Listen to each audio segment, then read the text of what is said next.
Hi there friend, if you are tired of switching between letters and number while typing on your Android phone, this video is for you.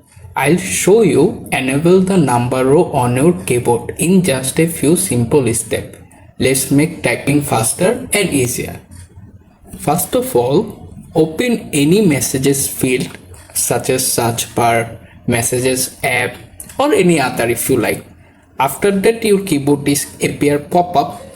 If you find the settings icon there, toolbar section, tap on it to open the menu. However, if you directly don't find your settings icon there, tap on the more icon in the left side corner. After that, you can find the settings icon there, tap on it. In the settings menu, scroll down slowly or find the preferences option at the top, tap on it. Here you can see the key section at the top of the option. Number row always show on quality, quantize and AZERTY layout.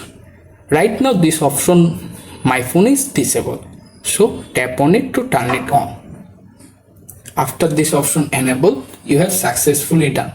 To check it, make sure this option is work.